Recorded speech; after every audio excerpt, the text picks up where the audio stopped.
네.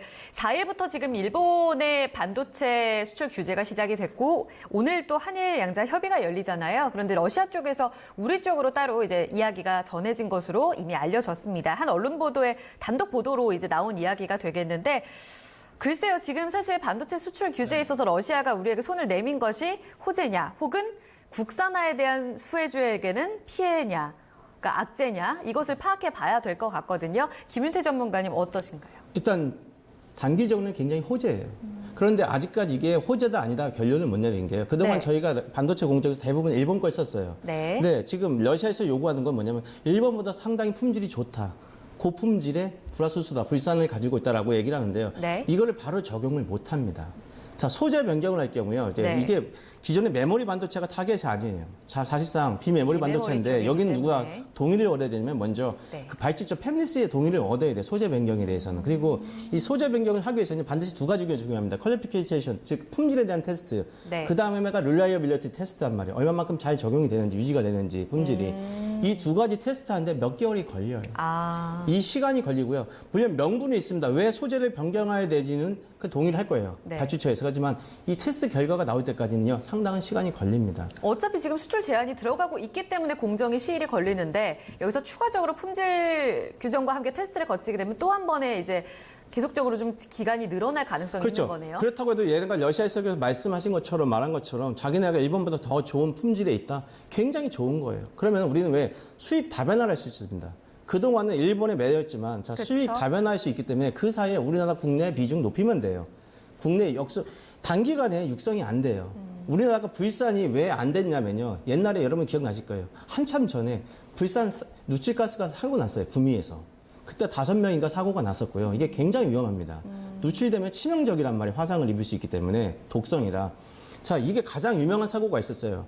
오래전인데 80년대에 인도에서 있었습니다. 여러분 기억을 못 하실 건데 인도에서 미국 화학회사가 사고가 났는데 자그마치 2,800명이 죽었어요. 그리고 수십만 명이 다쳤습니다. 엄청난 역대 최고의 사건이 어디서 났다? 이 불산이에요. 굉장히 위험한 맹독성 가스입니다. 그래서 네. 보통 선진국들은 자국에서 안 해요, 이거를.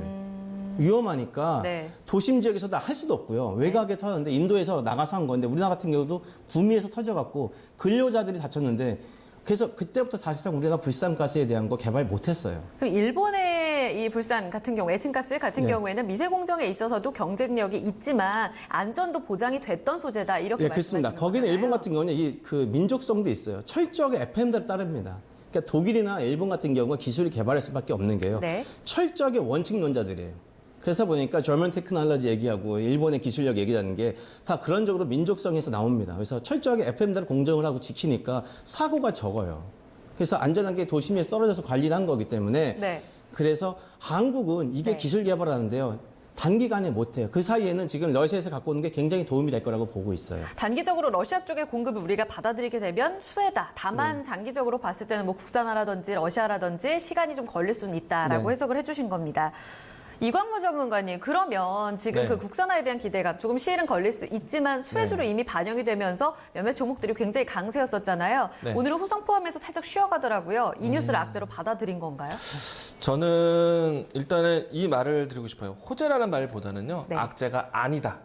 그러니까 호재다라는 말은 못 하겠어요. 악재는 아니다. 왜냐하면은 네. 말의 표현이 조금은 좀 이제 재미는 있지만은 먼저 이 일본에 대한 의존도가 높았기 때문에 우리가 크게 당하고 있는 그러니까 압박을 받고 있는 거거든요. 네. 그렇다 보니까 지금 이 우려되는 그러니까 이 소재를 써야 되는 반도체 생산 기업들 같은 경우에는 상당히 주가의 영향을 받아왔어요.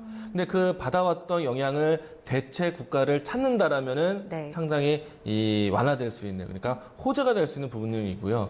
이렇게 호재가 된다라면은 반도체 전체적인 산업에 대해서 우리가 걱정이 줄어들겠죠. 그쵸. 그렇기 때문에 저는 전반적으로 반도체 산업은 호재로 반영이 될 것 같고요. 다만 이번에 일본 규제로 통해서 네. 우리가 새롭게 알게 된 단어들이 있잖아요. 플로린, 폴리오이드, 뭐 포토레지스트, 또 네. 에칭가스. 우리가 예. 그동안에 언급을 했던 단어들이 아니에요. 그만큼 특수한 핵심 소재들을 일본 쪽에서 규제를 하면서 이제 알게 된 것인데 네. 자, 이 부분들에서 이제 국산화에 대한 반사기 효과를 우리가 기대를 하고 있었잖아요. 그리고 실질적으로 주가에 도움이 되었었고. 네. 근데 만약에 대체적인 국가가 나온다고 해서 이 국산화에 대한 본격화가 추진이 무산되느냐? 절대 아닐 것 같아요. 그동안에 미뤄왔던 국산에 대한 움직임을 지금부터 정부에서 빠르게 추진하고 있기 때문에 그 추진에 대한 방향성은 훼손되지 않으면서 네. 전체적인 반도체 산업에 대한 시장의 걱정을 덜어주는 것이다. 그러니까